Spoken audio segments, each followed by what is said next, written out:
Dans l'action politique nationale, ce qui compte, c'est de préparer le sursaut, le renouveau de notre pays qui est malheureusement en fort déclassement.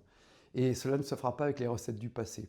C'est pour cela qu'il faut faire preuve de réalisme et la réalité doit toujours s'imposer. La réalité, c'est qu'aujourd'hui, l'État-providence est mort. L'État-providence a été le modèle de développement des sociétés occidentales, en général, et de la France en particulier, notamment après la Seconde Guerre mondiale, qui reposait sur une grande croissance démographique, de plus en plus d'enfants qui cotisent, une croissance économique forte et une immigration limitée et maîtrisée en termes d'immigration de travail.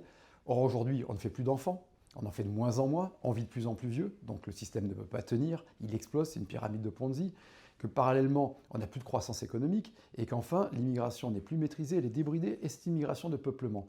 Donc toutes les solutions qui sont proposées de l'extrême gauche jusqu'au RN, en passant par tout le spectre politique, ne sont que du mercurochrome sur une jambe de bois, puisque cela consiste à vouloir prolonger un système qui est mort, et qui ce système nécessite toujours plus d'impôts, toujours plus de charges, toujours plus de dettes.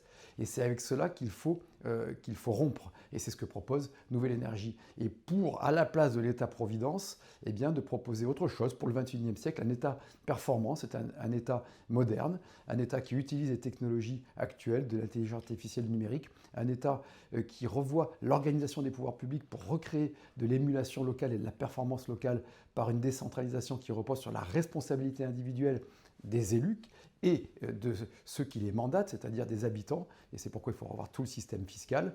Et on va en avoir pour notre argent, je crois que c'est la base de tout. C'est un État qui, évidemment, produit beaucoup moins de bureaucratie, beaucoup moins de normes, qui est à la fois fait en sorte que ceux qui le servent soient mieux traités et pas simplement passent leur temps à faire de la paperasse en étant mal payés, que ceux qui le payent, les contribuables, payent moins pour un meilleur service et qu'ils retrouvent une autorité évidente aussi pour les usagers et que cet État nous protège. Le rôle de l'État, c'est précisément d'assurer la raison d'être, ce pourquoi il a été inventé, c'est-à-dire la justice, la sécurité, la protection.